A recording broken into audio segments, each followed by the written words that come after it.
L'odeur de chair en décomposition et d'épices rances imprégnait l'air de la chambre royale, lorsque les médecins de la cour osèrent enfin ouvrir le corps de celui qui avait autrefois gouverné la France d'une main de fer.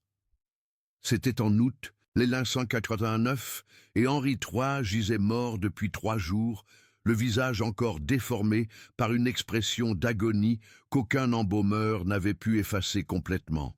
Des bougies vacillaient sur les murs de pierre humide du château de Saint-Cloud, projetant des ombres dansantes qui semblaient se moquer du corps royal. Le docteur Jean Rioland, le médecin-chef, hésitait, le scalpel aux mains tremblantes, conscient que cette autopsie révélerait des secrets susceptibles d'ébranler les fondements de la monarchie française elle-même.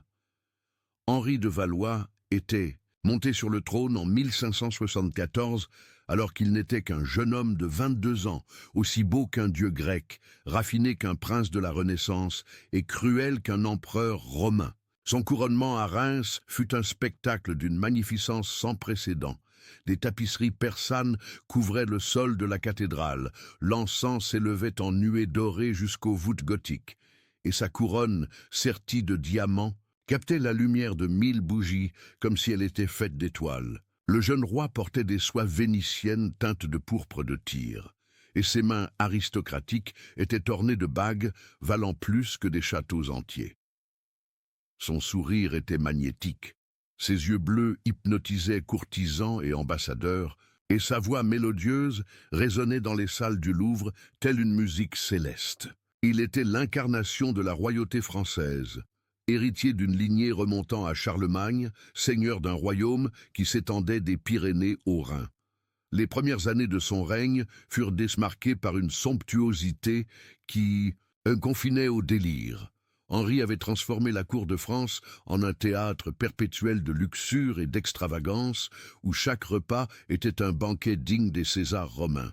Les tables royales croulaient sous le poids des sangliers rôtis, des cygnes farcis d'épices des Indes, des vins de Bourgogne servis dans des coupes en or massif et des confiseries aux formes obscènes qui faisaient rougir et rire les dames de la cour derrière leurs éventails d'ivoire. Le roi mangeait avec une voracité presque animale, mâchant bruyamment tandis que ses mignons, les jeunes favoris qui l'entouraient comme une meute de chiens dressés, rivalisaient d'attention à coups de murmures venimeux et de caresses calculées. Les banquets s'éternisaient, se transformant en orgies gastronomiques où la gourmandise se mêlait à d'autres péchés capitaux dans une danse macabre de décadence aristocratique. Mais le rapport d'Henri à la nourriture avait quelque chose de troublant. Des témoins contemporains, comme le chroniqueur Pierre de l'Estoile, rapportèrent les excentricités alimentaires du monarque avec une inquiétude croissante. Le roi développa une obsession malsaine pour les saveurs extrêmes. Il fit venir d'Orient des épices extrêmement rares, payant des fortunes pour des piments qui brûlaient la langue comme du fer rouge, et des herbes aux propriétés hallucinogènes, que les marchands arabes vendaient dans de petites bouteilles scellées à la cire rouge. Lors des banquets, Henri mélangeait des ingrédients incompatibles avec une curiosité morbide, qui évoquait davantage un alchimiste dément que le gourmet raffiné. Il associait du miel à du vinaigre fort, du gibier à des fruits pourris et du vin doux à du sel marin, créant des concoctions nauséabondes qu'il dégustait devant la cour horrifiée. Ses médecins personnels murmuraient entre eux que le roi tentait peut-être de s'empoisonner lentement, par une forme élaborée de suicide royal. La situation politique en France reflétait la détérioration croissante de l'état mental de son souverain. Les guerres de religion avaient transformé le royaume en un massacre perpétuel entre catholiques et huguenots, et Henri se retrouva pris entre des factions qui le haïssaient tout autant. Sa mère, Catherine de Médicis, cette sinistre italienne, aux yeux noirs comme du charbon et au sourire venimeux, lui murmurait sans cesse à l'oreille des conseils machiavéliques qui ne faisaient qu'alimenter sa paranoïa. La nuit de la Saint-Barthélemy de 1572 le hantait encore dans ses rêves. Des milliers de protestants décapités dans les rues de Paris, la Seine rougie, des cris d'agonie résonnant dans les ruelles médiévales sous les yeux de lui, alors, duc d'Anjou depuis la fenêtre de son palais, un verre de vin à la main et un sourire glacial aux lèvres. Ce carnage avait irrémédiablement souillé son âme, semant en lui une soif de sang qui se développa tel un cancer spirituel. Au fil des ans, les habitudes alimentaires d'Henri III devinrent de plus en plus étranges et inquiétantes. Il commença à exiger que ses repas soient préparés en secret, à l'abri des regards des domestiques, par un cuisinier italien à l'allure sinistre nommé Matteo Barberini. Arrivé à la cour de France avec un groupe d'artistes florentins, Barberini était un homme nerveux, aux cheveux grisonnants toujours enduits d'huile parfumée, aux yeux petits et perçants comme ceux d'un rat, et aux longues mains pâles qui semblaient plus douées pour disséquer les cadavres que pour cuisiner. Il travaillait toujours dans les cuisines du palais à l'aube, quand tout le monde dormait, remuant les chaudrons fumants tout en marmonnant des mots en latin qui ressemblaient à des incantations profanes. Les autres cuisiniers de la cour l'évitaient, murmurant que ces plats avaient une saveur étrange, presque surnaturelle, qui rendait accros ceux qui les mangeaient et provoquait de terribles cauchemars. Les plats que Barberini préparait pour le roi étaient de véritables aberrations culinaires, défiant toute logique gastronomique. Il servait des viandes crues marinées dans du vin aigre et des herbes vénéneuses, du poisson cuit dans son propre sang mêlé à de l'urine de chèvre et des oiseaux farcis d'asticots vivants qui se tortillaient encore lorsqu'Henri les portait à sa bouche. Le roi dévorait ces délices monstrueux avec un plaisir obscène, léchant ses doigts tachés de sang, tandis que ses yeux prenaient une lueur fiévreuse qui faisait instinctivement reculer les courtisans. Après ces repas macabres, Henri était pris de violentes convulsions, vomissant une substance sombre et visqueuse, à l'odeur de soufre et de matière organique en décomposition. Mais au lieu de s'arrêter, il revenait le lendemain pour répéter ce rituel morbide, comme s'il était accro à une drogue mortelle dont il ne pouvait se défaire. Le corps du roi commença à refléter extérieurement la pourriture qui s'y développait. Sa peau, autrefois lisse et rosée comme celle d'un chérubin, prit une teinte jaunâtre et se couvrit de taches sombres qui semblaient se mouvoir sous l'épiderme. Son haleine exhalait une odeur fétide, rappelant celle de viande en décomposition, mêlée de fleurs fanées, si intense que ses courtisans étaient contraints de se couvrir le nez avec des mouchoirs parfumés lors des audiences royales. Ses cheveux dorés, autrefois soyeux comme des mèches d'or, devinrent ternes et cassants, tombant en touffes qu'il retrouvait chaque matin sur son oreiller. Ses ongles poussèrent anormalement, prenant une couleur verdâtre et une texture cornée, rappelant les griffes d'un prédateur. Lorsqu'elle souriait, ses dents jaunies, rongées par une carie agressive, lui donnaient l'apparence d'un cadavre revenu d'entre les morts pour tourmenter les vivants. La cour de France, autrefois haut, lieu de l'élégance et du raffinement européen, se transforma peu à peu en un environnement pestilentiel et oppressant.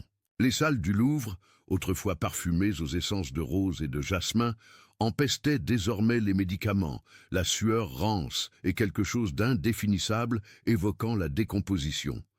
Les courtisans se rassemblaient en groupe, leur voix réduite à des murmures nerveux qui cessaient brusquement à l'approche du roi. Les dames de la cour, autrefois radieuses dans leurs robes de brocart et leurs bijoux scintillants, ressemblaient à des fantômes, leurs visages poudrés ne parvenant pas à dissimuler la pâleur maladive qui les consumait. Les serviteurs eux-mêmes évitaient de servir le roi, et nombre d'entre eux demandèrent des mutations dans d'autres palais, invoquant des maladies imaginaires ou des affaires familiales urgentes. Ceux qui restaient affichaient un air absent et tourmenté, comme s'ils avaient été témoins de choses qu'aucun être humain ne devrait voir. Les médecins de la cour, d'abord discrets dans leurs inquiétudes, commencèrent à rédiger des rapports de plus en plus alarmants sur la santé du monarque. Le docteur Guillaume Rondibilis, médecin personnel d'Henri, nota dans son journal, retrouvé plus tard parmi ses papiers, « Sa Majesté présente des symptômes qui défient toute ma formation médicale. Son estomac produit d'horribles bruits lors de la digestion, comme si quelque chose de vivant se débattait à l'intérieur. Ses selles ont une couleur et une odeur que je n'avais pas vues en 30 ans de médecine, et en analysant ses urines, je trouve des substances que je ne peux identifier, dont certaines semblent se déplacer au microscope. Un autre médecin, le docteur Ambrosio Paré, écrivit dans une correspondance confidentielle avec des collègues d'autres cours européennes.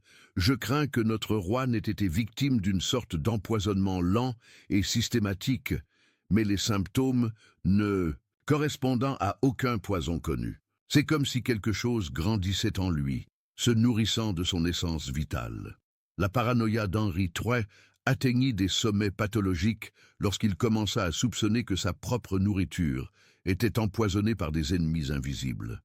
Il installa des goûteurs officiels, des hommes désespérés qui risquaient leur vie en échange de quelques pièces d'or, les forçant à goûter chaque plat avant qu'ils n'atteignent la table royale. Nombre de ces hommes courageux moururent dans de terribles convulsions, vomissant du sang et de la bile, tandis que leurs corps se tordaient sur le sol de marbre des salles. C'est bien réel. Pourtant, Henri continuait à manger, compulsivement, comme s'il ne pouvait s'arrêter. Il fit construire une chambre secrète au cœur du palais où il prenait ses repas seul, à l'abri des regards indiscrets. Dans cette pièce, sans fenêtre, éclairée uniquement par des bougies noires dégoulinant de cire rouge, le roi de France dévorait des mets de plus en plus étranges, leurs ombres dansant sur les murs, tels des démons célébrant un sabbat profane. Pendant cette période de déclin physique et mental, Henri développa une obsession malsaine, consignait ses expériences culinaires dans un journal secret, codé et caché derrière un faux mur dans ses appartements privés. Ce document, découvert des décennies plus tard par les historiens, révéla l'étendue de la folie qui le consumait. Le goût du sang de serpent mêlé à du miel empoisonné éveille en moi des sensations qui transcendent le purement physique. C'est comme si chaque goutte nourrissait non seulement mon corps, mais quelque chose de plus profond, de plus ancien, qui réside dans les ténèbres de mon âme. Dans une autre note, datée de 3 mois avant sa mort, il écrivait « Barberini m'a apporté quelque chose de spécial aujourd'hui qu'il appelle l'essence de l'éternité. On dirait de l'eau, mais elle brûle comme un feu liquide en coulant dans ma gorge. Après l'avoir bu, j'ai l'impression que 1000 voix murmurent dans mon esprit, parlant des langues que je ne reconnais pas, mais que je comprends parfaitement. Elle me révèle des secrets sur le pouvoir, sur la mort, sur des choses qui existent au-delà du voile de la réalité mortelle. » Le cuisinier Matteo Barberini était devenu plus qu'un simple employé de la cour. Il était désormais le plus proche confident du roi, son conseiller sur des questions qui allaient bien au-delà de la gastronomie. Des témoins ont rapporté les avoir vus ensemble au petit matin, arpentant les couloirs sombres du palais, en discutant à voix basse. Barberini portait toujours un sac en cuir noir en bandoulière, d'où émanaient d'étranges odeurs et des sons étouffés, comme s'il contenait un être vivant cherchant à s'échapper. Lorsque des courtisans curieux l'interrogeaient sur le contenu du sac, l'Italien répondait avec un sourire figé qui n'atteignait pas ses yeux, des ingrédients spéciaux pour le palais raffiné de Sa Majesté. Certains serviteurs juraient avoir vu de petites créatures sombres s'échapper du sac pendant la nuit, rampant le long des murs tels des insectes géants, mais ces histoires furent rapidement étouffées sur ordre exprès du roi. La situation politique en France continuait de se détériorer au même rythme que la santé du monarque. La Ligue catholique, dirigée par l'ambitieux duc de Guise, gagnait en puissance auprès du peuple français qui considérait Henri III comme un roi faible, dépravé et peut-être hérétique. Des pamphlets circulaient secrètement dans les rues de Paris, le décrivaient comme l'antéchrist couronné et le démon qui dévore la France de l'intérieur. Lorsqu'Henri ordonna l'assassinat du duc de Guise en décembre 1588, lors d'une réunion au château de Blois, l'acte fut exécuté d'une manière particulièrement sadique qui choqua même les normes brutales de l'époque. Des témoins ont raconté qu'après que les assassins eurent poignardé le duc, Henri III s'approcha du corps ensanglanté de Guise et, dans un geste qui horrifia tous les assistants, trempa ses doigts dans le sang chaud du duc mort et les porta à sa bouche, goûtant le liquide cramoisi comme s'il s'agissait du meilleur vin. Son visage se tordit dans une expression d'extase morbide et il murmura « Enfin, un goût qui apaise ma faim ». Cet épisode marqua le début de la fin pour Henri III. La nouvelle de l'assassinat et du comportement macabre du roi se répandit dans toute la France comme une traînée de poudre dans une forêt sèche, enflammant la population contre le monarque. Paris se révolta ouvertement et le roi fut contraint de fuir la capitale, trouvant refuge précaire au château de Saint-Cloud. Mais même là, entouré d'une garde de plus en plus réduite et méfiante, Henri III continua ses habitudes alimentaires aberrantes. Barberini parvint à l'accompagner en exil, portant son mystérieux sac de cuir et ses recettes profanes. Les repas du roi devinrent encore plus étranges. Il ne mangeait qu'à la nouvelle lune, toujours seul, précédé d'étranges rituels, parmi lesquels des cercles dessinés au sol, avec du sel et des invocations en latin archaïque qui faisaient se signer nerveusement les gardes. En juillet 1589, un jeune frère dominicain nommé Jacques Clément obtint une audience auprès du roi, affirmant détenir d'importantes informations sur une conspiration contre la couronne. Clément était un homme d'apparence ordinaire, petit et mince, aux cheveux bruns rasés à la cléricale et aux yeux brillants de la ferveur fanatique des vrais croyants. Mais sa présence avait quelque chose de troublant que les gardes royaux ne purent identifier. Peut-être était-il ses mains tremblaient constamment. L'odeur âcre de sueur et d'encens émanait de ses vêtements, ou encore sa façon de murmurer des prières, même lors de conversations ordinaires. Lorsqu'il fut conduit aux appartements royaux le matin du 1er août, Clément portait un petit poignard, dissimulé dans sa robe, et une détermination de fer, nourrie par des mois de jeûne et de flagellation. La rencontre entre le roi et le moine ne dura que quelques minutes, mais ces minutes allaient changer le cours de l'histoire de France. Des témoins rapportèrent plus tard qu'Henri III semblait étrangement léthargique ce matin-là, comme sous l'influence d'une substance narcotique. Ses mouvements étaient lents et désordonnés, son élocution était pâteuse, et ses yeux avaient cette lueur vitreuse caractéristique de quelqu'un qui a consommé les concoctions exotiques de Barberini. Lorsque Clément s'approcha pour lui remettre une prétendue lettre, le poignard surgit des plis de sa robe tel un serpent frappant sa proie. La lame pénétra le ventre royal avec un bruit humide et horrible, et Henri poussa un cri qui ressemblait davantage au hurlement d'un animal, blessé qu'au cri d'un être humain. Le moine fut immédiatement mis en pièces par les gardes, mais le mal était fait. Le roi de France s'écroula sur le sol de marbre de ses appartements, ses vêtements royaux se tachant rapidement d'un rouge sombre qui s'étala comme une tache de vin sur de la soie fine. L'agonie d'Henri III dura 3 jours entiers. 3 jours que des témoins décrivirent comme une véritable descente aux enfers. Le roi se débattait dans son lit, alternant entre périodes d'inconscience et moments de lucidité terrifiante, où il hurlait à propos de créatures qu'il voyait dans l'ombre, de voix l'appelant vers des lieux inconnus. Son corps fut secoué de violentes convulsions qui firent trembler le lit royal, comme si un tremblement de terre l'avait secoué. Il vomissait constamment une substance sombre et visqueuse qui sentait la viande avariée et des produits chimiques inconnus, tachant les draps de soie de motifs grotesques rappelant des hiéroglyphes démoniaques. Dans son délire, il appela Barberini à plusieurs reprises, mais le cuisinier italien avait mystérieusement disparu après la tentative d'assassinat, emportant avec lui sa sacoche en cuir et tous ses macabres ustensiles de cuisine.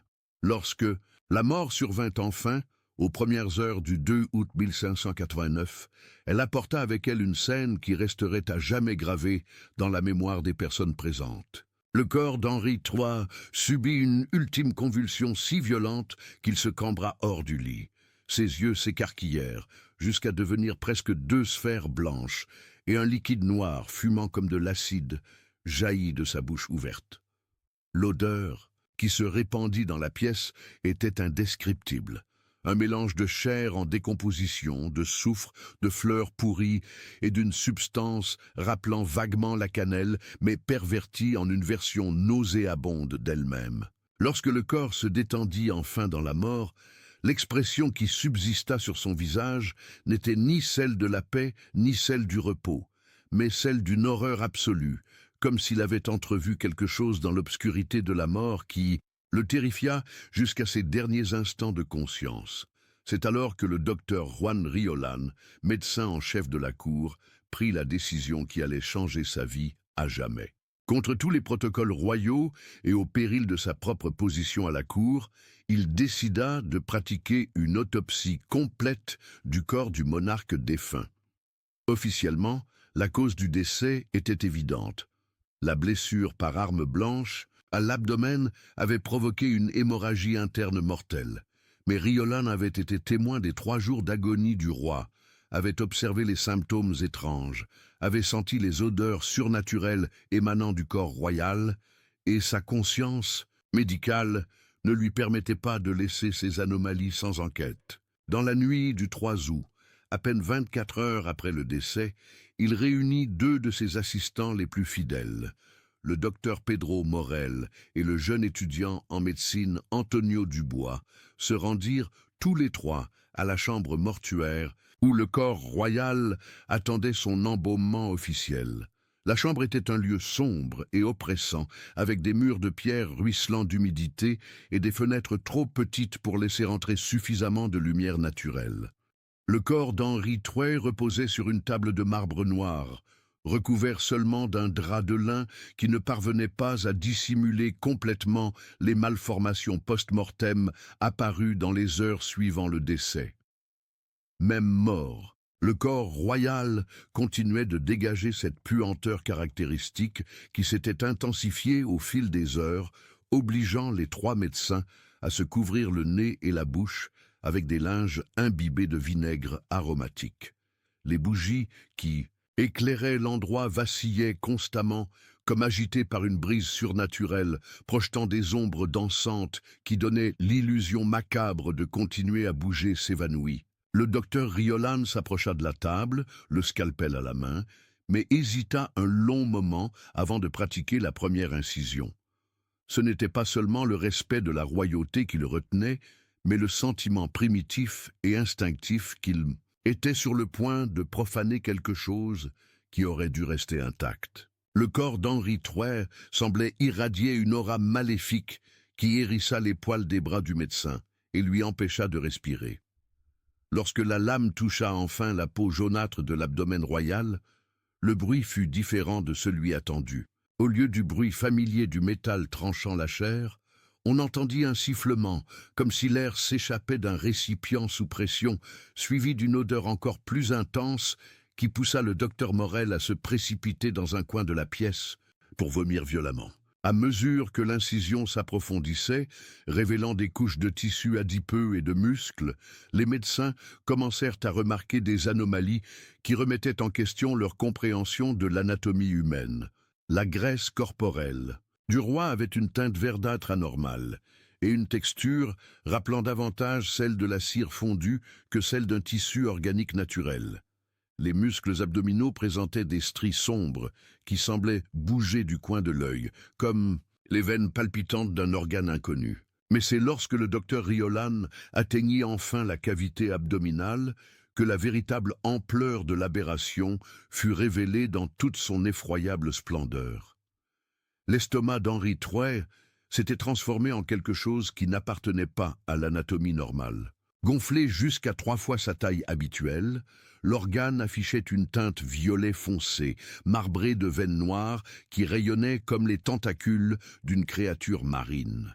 Sa surface n'était pas lisse comme elle aurait dû l'être, mais couverte de protubérances irrégulières qui pulsaient rythmiquement, comme si quelque chose de vivant se débattait à l'intérieur. Lorsque le docteur Riolan toucha l'organe distendu avec la pointe du scalpel, celui-ci se contracta violemment, produisant un son liquide et bouillonnant qui fit instinctivement reculer le médecin. Une substance sombre et visqueuse commença à s'infiltrer à travers les parois de l'estomac, colorant les autres organes abdominaux d'une texture huileuse aux odeurs à la fois d'épices orientales et de matière organique en décomposition. Mais c'est en incisant l'estomac que le docteur Riolan fit la découverte qui le hantera toute sa vie. L'intérieur de l'organe ne contenait pas les restes partiellement digérés d'un dernier repas, comme c'était normal, mais quelque chose de complètement différent et inquiétant. Dans un liquide épais et sombre, rappelant du sang coagulé mêlé de bile, flottaient des dizaines de petits objets qui ne devraient pas exister dans le système digestif humain. Des fragments de métal scintillant de leur propre lumière, des pierres précieuses aux formes inimaginables semblant abriter de minuscules tempêtes en leur cœur cristallin. Et plus inquiétante encore, ce qui semblait être de minuscules organes miniatures, des cœurs minuscules qui battaient encore faiblement, des poumons microscopiques qui se gonflaient et se dégonflaient, et des yeux de la taille d'une perle qui clignaient et bougeaient, comme s'ils étaient vivants et conscients. Le docteur Morel, suffisamment rétabli pour s'approcher de nouveau de la table, haleta à la vue du contenu de l'estomac royal. Parmi ces objets invraisemblables se trouvaient également ce qui semblait être de petits parchemins enroulés de la taille d'un verre, couverts de symboles n'appartenant à aucun alphabet connu. Lorsque le docteur Riolan essaya de saisir l'un d'eux, ces parchemins avec une pince à épiler, il s'effrita au contact, libérant un nuage de poussière dorée qui scintilla un instant dans l'air avant de se dissiper complètement. L'odeur qui émanait de l'estomac ouvert était indescriptible, un mélange des épices les plus exotiques du monde, mêlé à la puanteur de la mort et à une odeur rappelant les tempêtes et le métal chauffé. Mais la découverte la plus choquante restait à venir. Au plus profond de l'estomac, partiellement dissimulé par le liquide visqueux, se trouvait quelque chose qui fit douter même le docteur Riolan, pourtant expérimenté, de sa propre santé mentale. C'était une petite créature, pas plus grande qu'un chaton nouveau-né, mais dont les caractéristiques n'appartenaient à aucune espèce connue. Sa peau translucide laissait entrevoir ses organes internes pulsant de leur propre lumière. Ses membres semblaient fusionner jambes et tentacules, et sa tête disproportionnée, dotée de multiples yeux reflétant la lumière des bougies comme des pierres précieuses. La créature était manifestement morte, mais son corps ne présentait aucun signe de décomposition, contrairement à ce que l'on aurait pu attendre après des jours passés dans l'acide gastrique. Au contraire, il semblait presque momifié, préservé par un processus défiant les lois naturelles de la biologie. Antonio Dubois, le jeune étudiant resté silencieux, était sous le choc. Interrogé tout au long de l'autopsie, il trouva enfin la voix pour murmurer « Mon Dieu, qu'est-ce que c'est que cette chose ?» Le docteur Riolan resta sans réponse. En 40 ans de pratique médicale, il avait vu des maladies rares, des malformations congénitales et des tumeurs étranges, mais jamais rien qui remettait aussi radicalement en question sa compréhension de la nature humaine. La créature dans l'estomac du roi n'était ni un parasite connu, ni une tumeur, ni quelque chose que la médecine conventionnelle puisse expliquer. C'était comme si Henri III avait littéralement dévoré quelque chose d'un autre monde, quelque chose qui ne devrait pas exister dans la réalité terrestre. Sous les yeux horrifiés des 3 médecins, de petits détails apparurent. La créature avait ce qui semblait être des ailes vestigiales repliées contre son corps, et sa peau translucide laissait apparaître un système circulatoire irradiant d'un liquide phosphorescent bleu-vert. Plus inquiétant encore, des signes indiquaient que la créature avait été partiellement dévorée. Une de ses pattes manquait et de minuscules marques de dents le long de son torse. Le docteur Riolan commença à soupçonner qu'il ne s'agissait pas de la première créature qu'Henri avait mangée, mais peut-être de la dernière d'une série, la seule qu'il n'avait pas pu digérer complètement avant sa mort. L'enquête se poursuivit par l'analyse des autres organes du corps royal. Le foie d'Henri était presque 4 fois plus volumineux que la normale et présentait une texture étrange, rappelant celle du verre noir. Une fois coupé, il révéla des cavités internes remplies d'un liquide doré, brillant comme du métal. En fusion, les intestins étaient gonflés et teintés de nuances de violet et de vert inexistantes dans l'anatomie humaine normale, et contenaient d'autres fragments des mystérieux parchemins et d'impossibles pierres précieuses. Le cœur du roi, enfin examiné, présentait des signes de travail sous une pression extrême. Ses cavités étaient dilatées et ses parois épaissies, comme s'il avait pompé quelque chose de bien plus visqueux que le sang normal. Mais c'est le cerveau qui révéla la découverte finale et la plus terrifiante de l'autopsie. Lorsque le docteur Riolan retira soigneusement le sommet du crâne royal et exposa l'organe qui avait commandé l'un des royaumes les plus puissants d'Europe, il découvrit une masse à peine reconnaissable comme du tissu cérébral humain. Le cerveau d'Henri III s'était transformé en une substance cristalline semi-transparente, parcourue de veines d'une matière rayonnant de sa propre lumière. De minuscules cristaux en forme d'étoiles étaient incrustés dans la masse cérébrale, vibrant d'une luminosité rythmique rappelant les battements d'un cœur. Joué avec des instruments métalliques, le cerveau cristallisé produisait de doux sons musicaux, comme s'il s'agissait d'un instrument de verre et de lumière. La découverte la plus troublante dans le cerveau fut une petite chambre formée au centre de la masse cristalline, qui contenait ce qui semblait être une miniature parfaite d'Henri III lui-même. La silhouette, pas plus grande qu'un petit ongle, était parfaitement préservée et détaillée, vêtue d'une réplique exacte de la robe royale que le monarque portait le jour de sa mort. Ses petits yeux étaient ouverts et semblaient suivre les mouvements des médecins autour de la table d'autopsie. Le docteur Morel jura plus tard avoir vu les lèvres de la miniature bouger, comme si elle essayait de parler, mais aucun son n'en sortit. Les 3 heures que les médecins passèrent à examiner le corps d'Henri III devinrent une expérience qui allait changer leur vie à jamais. Chaque nouvelle découverte les emmenait au-delà du domaine familier de la médecine et les rapprochait d'un royaume d'horreur défiant toute explication rationnelle. Le docteur Riolan documenta méticuleusement chaque anomalie dans des notes écrites d'une main tremblante, mais même ces mots soigneusement choisis semblaient insuffisants pour décrire ce dont ils avaient été témoins. « Le corps de Sa Majesté, écrivit-il, n'est plus humain au sens conventionnel du terme. C'est comme s'il était devenu le réceptacle de forces et de substances étrangères à notre monde mortel. » Lorsqu'ils conclurent enfin l'autopsie et commencèrent à préparer le corps pour l'embaumement officiel, les 3 médecins conclurent un pacte de silence qu'ils maintinrent jusqu'à leur mort. Officiellement, la cause du décès d'Henri III fut une hémorragie interne résultant du coup de couteau de James Clement. Aucune mention n'a été faite des anomalies découvertes dans ses organes internes, des créatures invraisemblables dans son estomac, ni de l'état cristallin de son cerveau. Les corps étrangers ont été retirés et cachés dans une boîte en plomb que le docteur Riolan a personnellement enterrée dans un lieu secret des jardins du château de Saint-Cloud, jurant de ne jamais révéler son emplacement. Mais ce silence a eu un prix élevé pour les 3 hommes Ils avaient été témoins de la vérité sur la mort du dernier roi valois. Le docteur Pedro Morel développa une obsession malsaine pour l'alchimie et l'occultisme, passant ses dernières années à tenter de recréer les substances observées dans le corps royal. Il mourut 2 ans plus tard dans des circonstances mystérieuses. Retrouvé dans son laboratoire personnel, son corps transformé en une substance cristalline semblable à celle trouvée dans le cerveau du roi.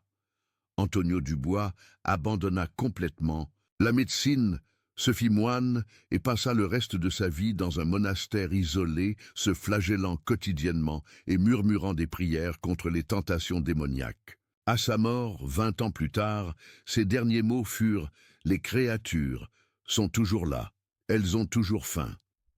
Le docteur Juan Riolan survécut plus longtemps que ses collègues, mais il paya le prix fort pour sa curiosité médicale.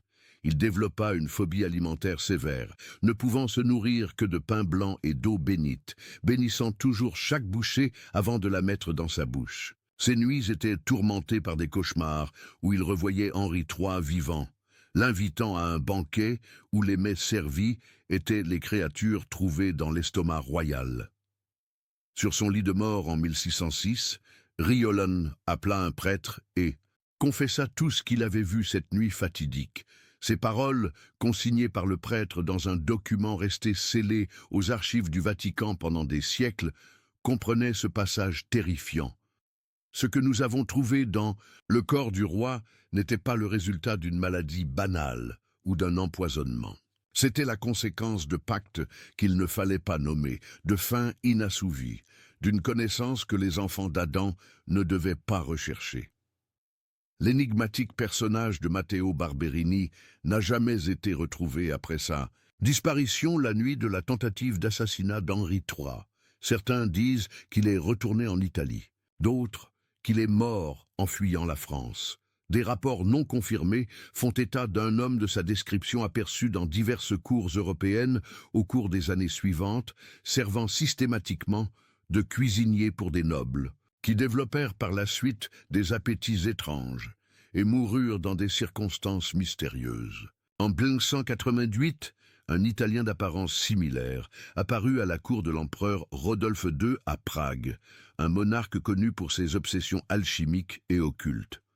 En 1603, on rapporta l'existence d'un mystérieux cuisinier italien à la cour de Jacques Ier d'Angleterre. En 1612, les autorités ecclésiastiques romaines enquêtèrent sur des allégations selon lesquelles un homme aurait préparé des repas surnaturels pour des cardinaux corrompus dans les caves du Vatican. La France, privée de son roi par les assauts du fanatisme religieux, fut plongée dans une crise de succession qui faillit détruire le royaume. Henri de Navarre, futur Henri IV, monta sur le trône, après sa conversion au catholicisme, une décision politique pragmatique qui scandalisa tant les protestants que les catholiques extrémistes.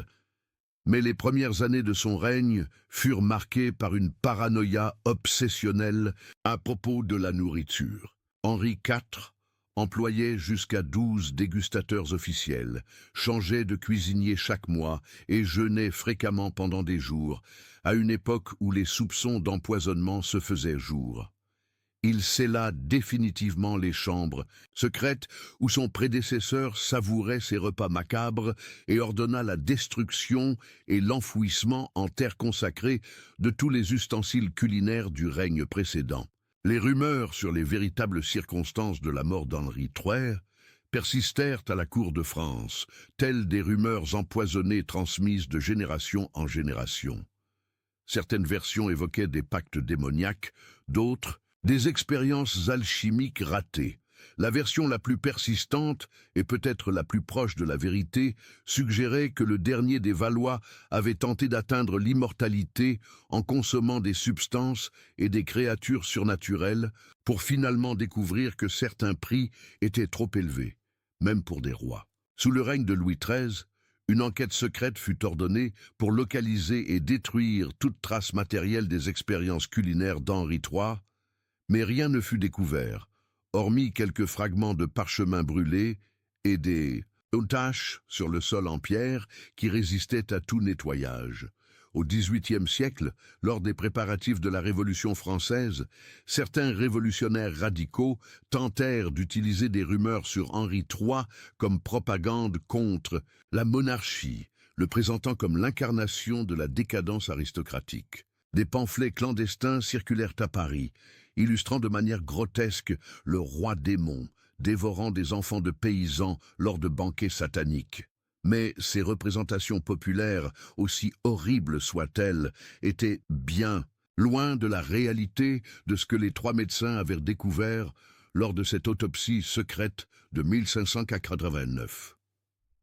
La vérité sur Henri III resta enterrée avec les trois hommes qui en furent témoins, mais les échos de son histoire continuèrent de résonner à travers les siècles de manière subtile et troublante. Pendant la terreur de la Révolution française, Robespierre développa une aversion obsessionnelle pour les repas élaborés, ne mangeant que des plats simples qu'il préparait lui-même.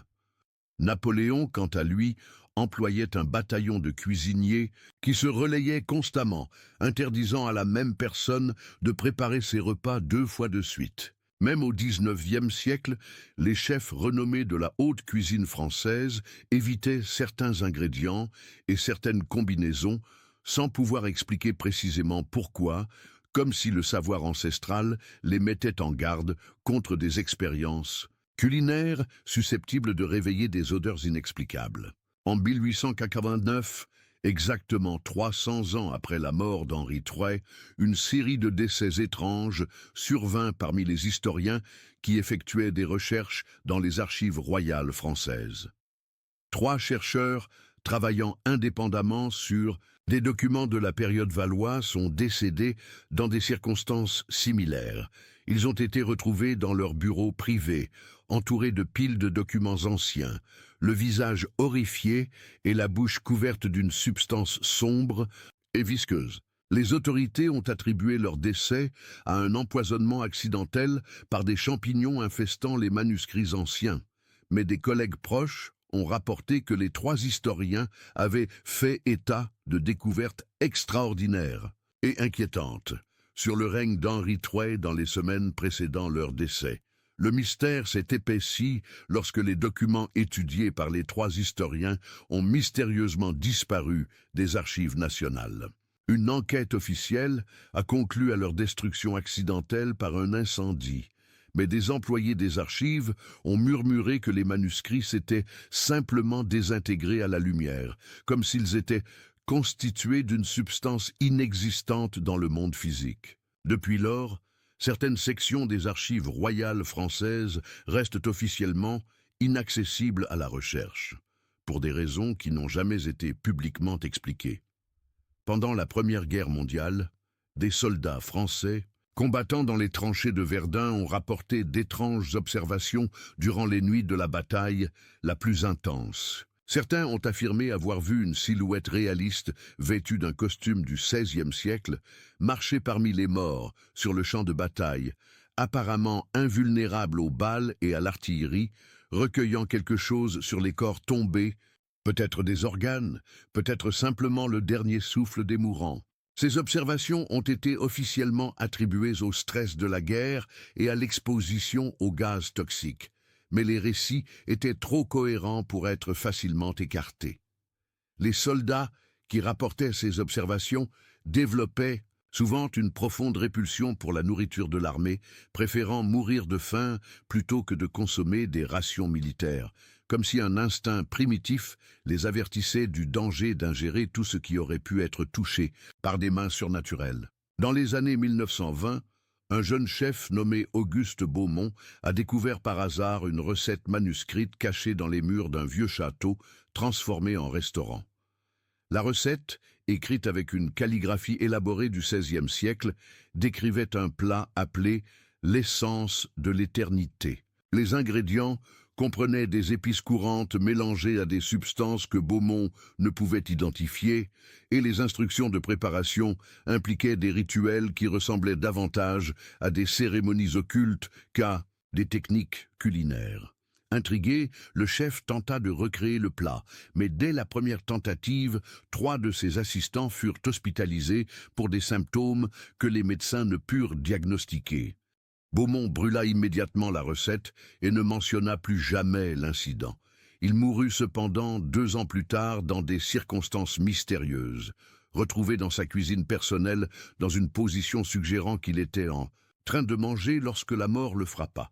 Pendant la Seconde Guerre mondiale, alors que les nazis occupaient Paris, des officiers SS, intéressés par les objets occultes et surnaturels, lancèrent une recherche systématique de tout ce qui se rapportait aux expériences royales d'Henri III. Ils effectuèrent des fouilles approfondies dans les jardins du château de Saint-Cloud, apparemment à la recherche de la boîte en plomb que le docteur Rioland avait enterrée des siècles plus tôt. S'ils ont trouvé quelque chose, les archives ont été détruites lors de la libération de Paris, mais des vétérans de la résistance française ont rapporté plus tard que certains soldats allemands impliqués dans les fouilles ont développé un comportement étrange, refusant de manger autre chose que du pain et de l'eau et marmonnant constamment à propos de créatures affamées qui nous attendent. Ils couraient dans l'ombre. Dans les années 1960, lors de travaux de rénovation au château de Saint-Cloud, des ouvriers découvrirent une chambre secrète qui ne figurait sur aucun plan architectural connu. Cette chambre, située dans le sous-sol du château, contenait les vestiges d'une cuisine sophistiquée dont l'équipement semblait plus adapté à un laboratoire d'alchimie qu'à la préparation des repas. Les murs étaient couverts de symboles gravés que les linguistes experts en textes anciens étaient incapables de déchiffrer, et le sol en pierre présentait des taches qui avaient résisté à des décennies de nettoyage. Plus inquiétant encore, de grands chaudrons en bronze noir furent découverts, contenant ce qui semblait être de petits ossements humains. Mais des analyses plus poussées révélèrent que ces ossements n'appartenaient à aucune espèce connue. La chambre fut rapidement scellée sur ordre du gouvernement français, et les ouvriers impliqués dans la découverte furent réaffectés à des projets dans d'autres régions du pays. Mais avant que le site ne soit complètement scellé, l'un des ouvriers réussit à voler une petite fiole en verre trouvée sur une étagère cachée. La fiole contenait une substance, un bocal en cristal qui brillait de sa propre lumière et semblait bouger lorsqu'on l'observait de près. L'homme prit le bocal.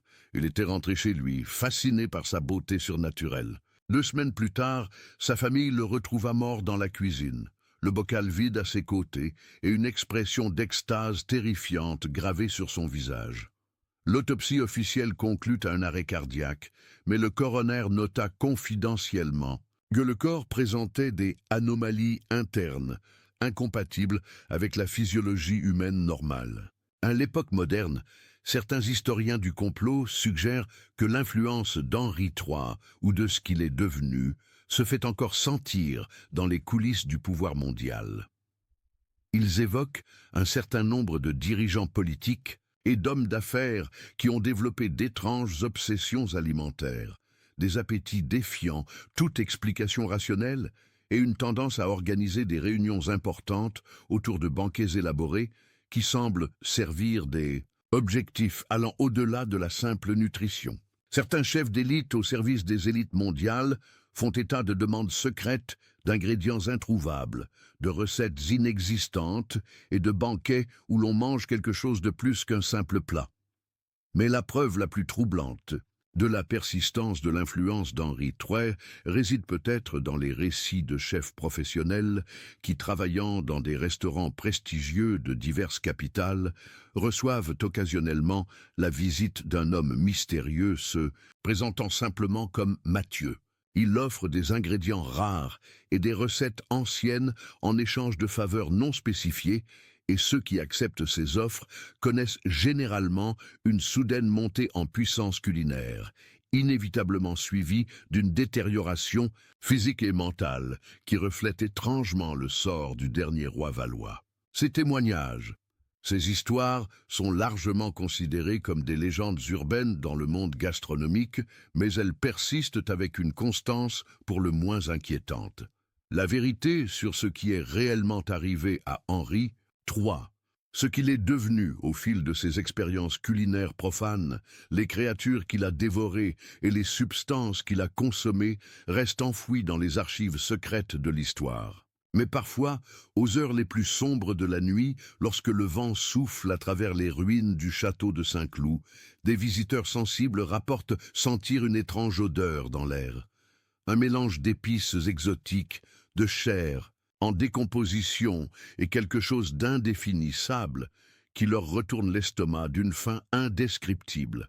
Et ceux qui ont la folie de remonter cet arôme jusqu'à sa source découvrent que certaines faims, une fois éveillées, ne meurent jamais, et vraiment. Elles attendent seulement patiemment, comme l'éternité, des âmes prêtes à payer le prix ultime pour goûter à l'interdit. Le docteur Juan Riolan est mort, en emportant avec lui le secret complet de ce qu'il a trouvé dans l'estomac d'Henri III. Mais ces derniers mots, murmurés au prêtre qui lui administrait les derniers sacrements, sont gravés dans la mémoire. Le souvenir du clerc, la créature, était vivante quand nous l'avons trouvée, était toujours vivante. Et ses yeux savaient que nous savions. Le prêtre, homme de foi solide et de sang-froid, ne pouvait plus jamais célébrer l'Eucharistie sans que ses mains tremblent en élevant le calice, comme si l'acte même de transformation sacramentelle lui rappelait d'autres transformations, et plus sombres et plus terribles, qui se produisait peut-être encore là où la lumière divine n'avait jamais atteint. Ainsi, l'histoire d'Henri III demeure un sombre avertissement contre les dangers des fins qui transcendent le simple, physique, des appétits qui, une fois éveillés, consument non seulement le corps mais aussi l'âme, l'isthme de quiconque ose les nourrir. Dans les ombres de l'histoire, parmi les murmures qui résonnent dans les couloirs du pouvoir depuis des siècles, la leçon persiste. Certains banquets coûtent de plus cher qu'on ne peut se le permettre, et certaines recettes, une fois essayées, transforment à jamais ceux qui sont assez fous pour les rechercher. Le dernier des Valois l'a découvert trop tard, et peut-être, quelque part au-delà du voile de la mort, paie-t-il encore le prix de sa faim insatiable.